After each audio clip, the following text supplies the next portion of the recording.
Hello everyone, कैसे हैं आप सब। आपके साथ मैं हूं आकाश, आपके अपने चैनल ज्ञान अंडर द स्काई गर्स में। तो स्टूडेंट्स, हमारा force and laws of motion chapter चल रहा था। लास्ट हमने डिस्कस करा था मोमेंटम के बारे में, क्या होता है मोमेंटम। आज हम डिस्कस कर रहे हैं Newton's second law of motion. बहुत ज़्यादा इंपॉर्टेंट टॉपिक है और टोटली मोमेंटम पर डिपेंड है। तो चलिए पहले इसकी स्टेटमेंट देखते हैं। स्टेटमेंट क्या कहती है? Rate of change of momentum is directly proportional to the applied force. यानी कि जिस रेट से मोमेंटम के अंदर चेंज आ रहा है वो डायरेक्टली प्रोपोर्शनल होता है जो भी फोर्स किसी ऑब्जेक्ट पे लगाई जा रही है। यानी कि rate of change of momentum is directly proportional to the applied force. तो rate of change of momentum को हम किस तरीके से लिख सकते हैं? हम rate of change of momentum को change in momentum divided by time, इस तरीके से लिख सकते हैं। तो बेसिकली स्टेटमेंट क्या कहती है न्यूटन सेकेंड लॉ की? Newton second law of motion की स्टेटमेंट यही कहती है कि rate of change of momentum is directly proportional to the applied force. और दूसरी चीज़ एक और बात बताना चाहता हूँ मैं। फोर्स का हम फॉर्मूला पढ़ते हैं F equals to m into a, that is force is equals to mass into acceleration. मैंने लिख भी रखा है F is equals to m into a. तो ये जो फॉर्मूला आया है F is equals to m into a, ये हमारा Newton's second law of motion से ही आया है। तो अब हमने स्टेटमेंट देख ली, अब हम इस स्टेटमेंट को समझेंगे। ये जितनी भी चीज़ लिख रही हैं, ये जितनी भी चीज़ बोर्ड पे लिख रही हैं, अब हम इन्हें समझेंगे ये कैसे आई हैं, कि चेंज इन मोमेंटम क्या होता है, ठीक है, और rate of change of momentum जो डायरेक्टली प्रोपोर्शनल है किसके? फोर्स के। F इक्वल्स टू m, कैसे आया? इन चीज़ों को हम समझेंगे, डीपली समझते हैं। तो चलिए देखते हैं कैसे आया ये। तो चलिए स्टूडेंट्स देखते हैं न्यूटन सेकेंड लॉ को और डीपली समझते हैं।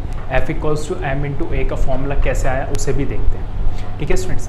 तो न्यूटन सेकेंड लॉ को समझने के लिए मैं एक एग्जांपल ले लेता हूँ। सपोज करो कि एक ऑब्जेक्ट है, मैं एक ऑब्जेक्ट ले लेता हूँ। ये मेरा ऑब्जेक्ट है, ठीक है स्टूडेंट्स, ये मेरा ऑब्जेक्ट है और इस ऑब्जेक्ट का मास, सपोज करो इस ऑब्जेक्ट का मास मैंने m किलोग्राम ले लिया, ठीक है स्टूडेंट्स, m kg ले लिया इस ऑब्जेक्ट का मास। और ये जो ऑब्जेक्ट है वो ऑलरेडी मूव कर रहा है, पहले से मोशन में है, ऑलरेडी मूव कर रहा है, ठीक है स्टूडेंट्स। अब मैंने इस ऑब्जेक्ट पे क्या काम करा? मैंने इस ऑब्जेक्ट पे फोर्स लगा दी। इस ऑब्जेक्ट पे क्या करा? फोर्स लगा दी। मोशन में है, मूव कर रहा है, लेकिन फिर भी मैंने इस पे क्या लगा दी? फोर्स लगा दी, F, ठीक है स्टूडेंट्स। अब जब मैंने इस ऑब्जेक्ट पे फोर्स लगाई जो ऑलरेडी मूविंग कंडीशन में है, तो इसकी वेलोसिटी t टाइम के बाद में क्या हो जाएगी? चेंज हो जाएगी। इसकी वेलोसिटी क्या हो जाएगी? t टाइम के बाद में चेंज हो जाएगी। सपोज करो मैंने फोर्स लगाई और इस t टाइम के बाद में इसकी वेलोसिटी चेंज हो गई, इस ऑब्जेक्ट की वेलोसिटी चेंज हो गई।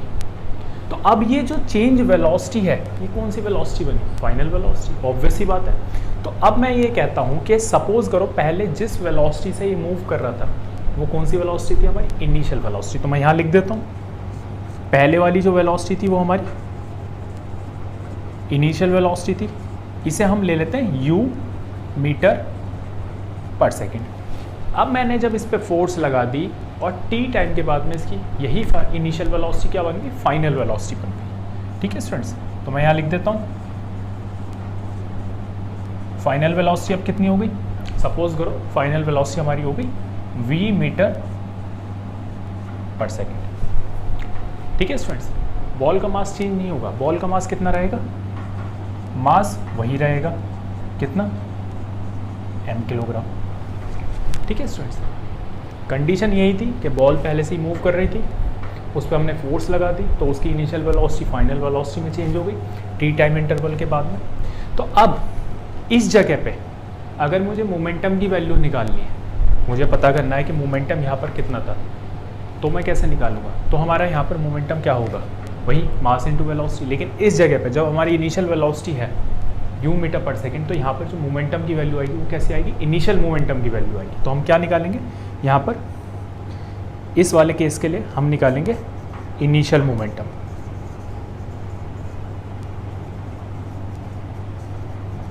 और मोमेंटम कैसे निकालते हैं? Product of mass and velocity, mass multiply velocity. तो अगर मैं इनिशियल मोमेंटम मुझे निकालना है तो मास कितना है मेरे पास में? m kg, और वेलोसिटी कितनी है मेरी? u मीटर पर सेकेंड, तो इनिशियल मोमेंटम की वैल्यू मेरे पास में m इंटू यू आ गई।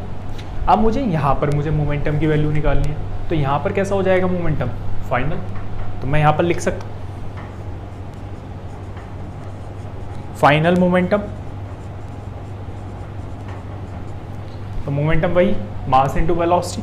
तो मास कितना है यहाँ पर m, अब वेलोसिटी कितनी हो गई है, वेलोसिटी हमारी फाइनल वेलोसिटी बन गई है जो कि v मीटर पर सेकेंड। तो मैं यहाँ पर लिख सकता हूँ m इंटू वी। और सेकेंड लॉ ऑफ मोशन हमारा क्या कहता है, सेकेंड लॉ ऑफ मोशन यही कहता है कि rate of change of momentum is directly proportional to the force applied या अप्लाइड फोर्स। तो अब हमें एक चीज़ निकालनी है, चेंज इन मोमेंटम। तो मैं यहाँ से निकाल लूँगा change in momentum. Change in momentum की अगर मुझे वैल्यू निकालनी है तो मैं कैसे निकाल सकता हूँ, चेंज इन मोमेंटम क्या होता है हमारा, final momentum minus initial momentum. ठीक है students, final momentum minus initial momentum. तो चेंज इन मोमेंटम की अगर मुझे वैल्यू निकालनी है तो फाइनल मोमेंटम कितना है हमारा, m इंटू वी।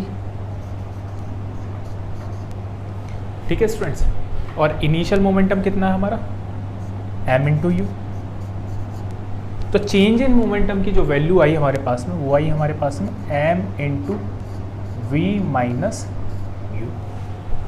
ठीक है स्टूडेंट्स, तो यहाँ तक आपने देख लिया होगा, यहाँ तक नोट डाउन करिए, फिर मैं आगे समझाता हूँ। होपफुली आपने स्क्रीनशॉट ले लिया होगा, अब मैं समझाता हूँ आगे। तो चलिए, चेंज इन मोमेंटम की वैल्यू हमने देख ली, चेंज इन मोमेंटम की वैल्यू हमारे पास में आई m into v minus u. और अगर मुझे rate of change of momentum निकालना है तो मैं कैसे निकालूंगा, मैं यहाँ पर लिख सकता हूँ rate of change of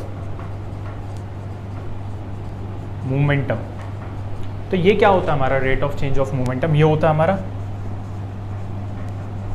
change in momentum upon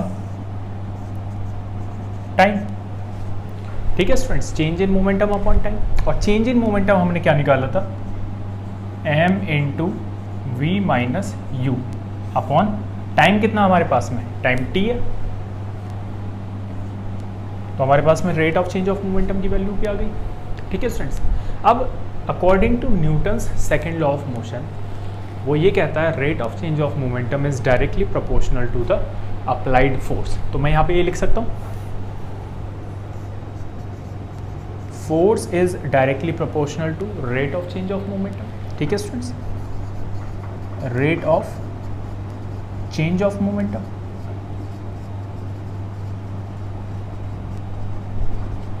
ठीक है स्टूडेंट्स, तो यहाँ से मेरे पास में एक चीज़ आई, F is equals to rate of change of momentum को मैं क्या लिख सकता हूँ, चेंज इन मोमेंटम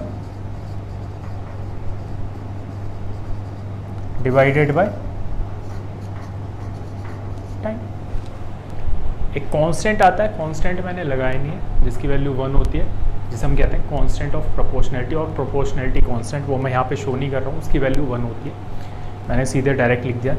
तो चेंज इन मोमेंटम हमारे पास में कितना है, m into v minus u, और टाइम कितना हमारे पास में t, और ये किसके इक्वल चल रहा है, f के इक्वल चल रहा है। ठीक है स्टूडेंट्स, अब आप ज़रा ध्यान से देखेंगे, अगर मैं आपको एक चीज़ दिखाऊं, ये जो v minus u upon T है, ये क्या है, v minus u upon T क्या है। अगर हम ध्यान से देखें, हमने एक्सेलरेशन का फॉर्मूला पढ़ा था, acceleration equals to final velocity minus initial velocity divided by time. ठीक है, change in velocity divided by time. तो ये क्या रिप्रेजेंट कर रही है, ये एक्सेलरेशन को रिप्रेजेंट कर रहा है। तो मैं यहाँ पे लिख सकता हूँ F is equals to m multiply इस v minus u upon t की जगह मैं एक्सेलरेशन लिख सकता हूँ। तो मैं यहाँ पे a लिख दूँ। तो इस तरीके से हमारा फोर्स का फॉर्मूला है, force is equals to mass into acceleration. और v minus u upon t इसलिए मैंने ए से रिप्रेजेंट कर रहा है क्योंकि एक्सेलरेशन का फॉर्मूला ही ये कहता है final velocity minus initial velocity divided by time. तो इसीलिए मैंने v minus u upon t की जगह मैंने a को लिखा है। तो होपफुली हमने क्या देखा, हमने एक ऑब्जेक्ट देखा जो कि ऑलरेडी मूविंग कंडीशन में था और उस पर मैंने फोर्स लगाई, तो उसकी टी टाइम के बाद में वेलोसिटी चेंज हो गई। पहले इनिशियल वेलोसिटी से मूव कर रहा था, अब जब फोर्स लगेगी तो वो फाइनल वेलोसिटी में कन्वर्ट हो गई, वो वाली वेलोसिटी, और उस ऑब्जेक्ट का मास m है। तो हमने देखा जब वो इनिशियल वेलोसिटी से मूव कर रहा था तो उसका इनिशियल मोमेंटम आया m इंटू यू, और जब फाइनल वेलोसिटी से मूव करने लगे तो उसका फाइनल मोमेंटम आने लगा m इंटू वी। और चेंज इन मोमेंटम हमने निकाला, चेंज इन मोमेंटम कैसे निकाला, final momentum minus initial momentum, और उसी के साथ साथ हमने rate of change of momentum भी निकाल लिया जो कि कहता है change in momentum divided by time. और फिर हमने लगाया Newton's second law of motion का statement, rate of change of momentum is directly proportional to the applied force. ठीक है स्टूडेंट्स, इस तरीके से हमारी F equals to m into a की वैल्यू है। बहुत इंपॉर्टेंट है Newton second law of motion. अगर आपसे कोई पूछे F equals to m into a, force is equals to mass into acceleration, कहाँ से आया, so the simple answer is Newton's second law of motion से आया। कैसे आया, एक एक चीज़ बता दी है मैंने, कैसे आया आप प्रूव करके बता सकते हैं। अगर कोई आपसे पूछे कि मुझे निकाल के बताओ, प्रूव करके बताओ कैसा है, तो यही कॉन्सेप्ट है, इससे अलग कुछ नहीं है। बस आंसर ये याद रखना है कि अगर F equals to m into आपसे कोई पूछ रहा है कि from where it has came, तो आपको यही बताना है कि Newton's second law of motion से ये F इक्वल्स टू m की वैल्यू आई है। तो स्टूडेंट्स, आशा करता हूँ आज की वीडियो आपको अच्छी लगी होगी। नेक्स्ट वीडियो में हम देखेंगे Newton's third law of motion, बहुत इंपॉर्टेंट है, उसकी प्रैक्टिकल एप्लीकेशंस देखेंगे।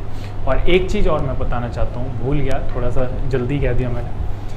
अगर मैं Newton's second law of motion की प्रैक्टिकल एप्लीकेशन को देखूँ, Newton second law of motion की प्रैक्टिकल एप्लीकेशंस को देखूँ, तो आपने कई बार नोटिस करा होगा, बहुत बार नोटिस करा होगा कि जब भी कोई प्लेयर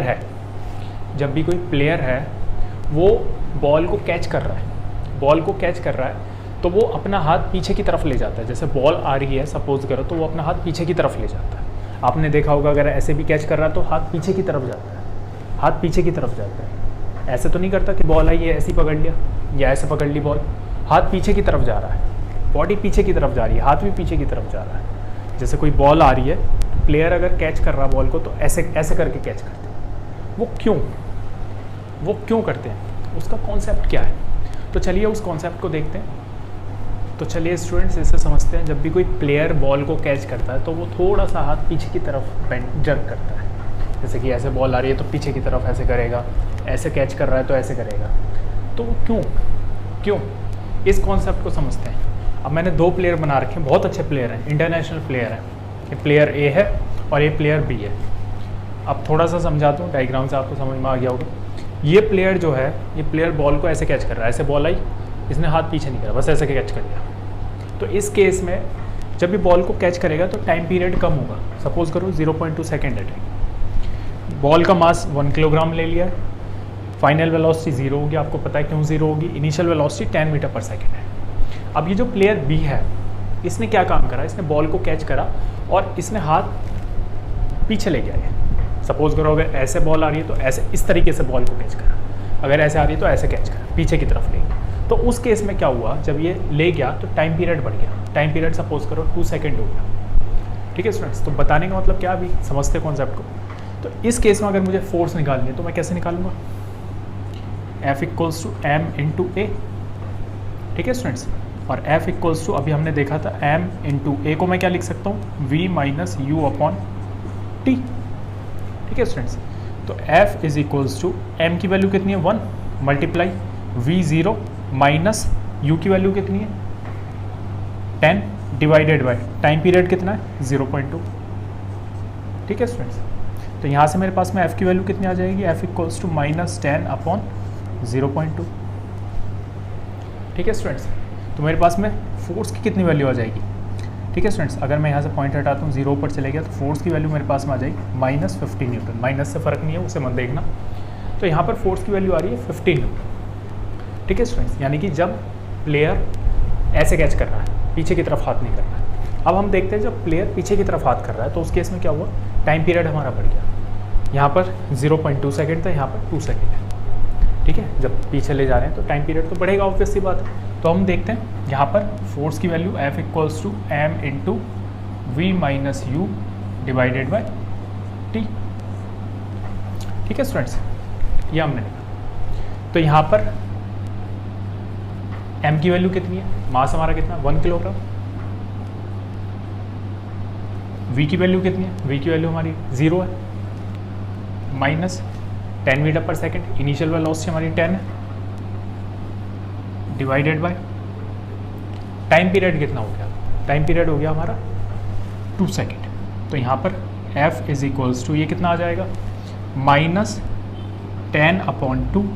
ठीक है स्टूडेंट्स, तो यहाँ पर हमारी फोर्स की वैल्यू कितनी आ रही है, हमारी फोर्स की वैल्यू आ रही है -5 न्यूटन। ठीक है स्टूडेंट्स, -5 न्यूटन फोर्स की वैल्यू आ रही है। अब देखना यह है, जब प्लेयर हमारा हाथ पीछे नहीं ले जा रहा था, उस केस में हमारा टाइम पीरियड कम था, तो हमारी फोर्स की वैल्यू कितनी आती है 15 न्यूटन, माइनस पे ध्यान में। तो और जब हमारा प्लेयर हाथ पीछे की तरफ ले जा रहा है,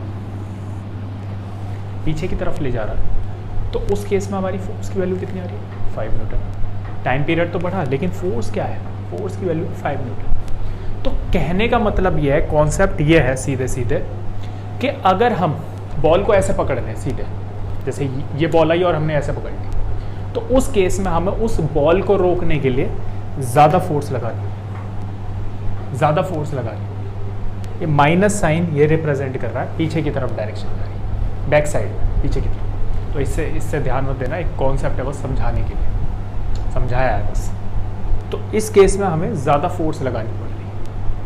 ठीक है स्टूडेंट्स, लेकिन अब अगर प्लेयर पीछे की तरफ हाथ ले जा रहा है, पीछे की तरफ हाथ ले जा रहा है ऐसे करके, या ऐसे करके बॉल को कैच कर रहा है, तो उस केस में आप देखिए कम फोर्स लगानी पड़ेगी, फोर्स कम लगानी पड़ेगी। ठीक है स्टूडेंट्स, तो कहने का मतलब ये है कि जो फोर्स है, ये जो फोर्स की वैल्यू है, वो इन्वर्सली प्रोपोर्शनल है टाइम के, वो इन्वर्सली प्रोपोर्शनल है टाइम के।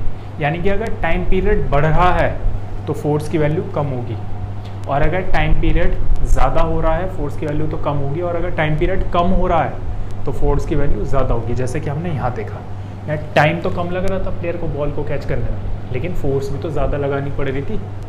और यहाँ पर क्या है, टाइम ज़्यादा हो रहा है बॉल को कैच करने में, लेकिन फोर्स भी तो कम लगानी पड़ रही है। तो कहने का मतलब ये है, तो इसीलिए जो प्लेयर्स हैं वो इस तरीके से बॉल को कैच करते हैं पीछे की तरफ, जिससे कि उन्हें फोर्स कम लगानी पड़े। तो होपफुली अब आपको न्यूटन सेकंड लॉ समझ में आया होगा कि ये जो फोर्स है वो इन्वर्सली प्रोपोर्शनल है टाइम के। ठीक है स्टूडेंट्स, तो अब मैं आशा करता हूँ कि ये वीडियो समझ में आई होगी, प्रैक्टिकल एप्लीकेशन भी आपने देख लिया। तो स्टूडेंट्स, नेक्स्ट वीडियो में हम देखेंगे Newton's third law of motion को। आज के लिए इतना ही रखते हैं, अपना ध्यान रखिए, टेक केयर, बाय।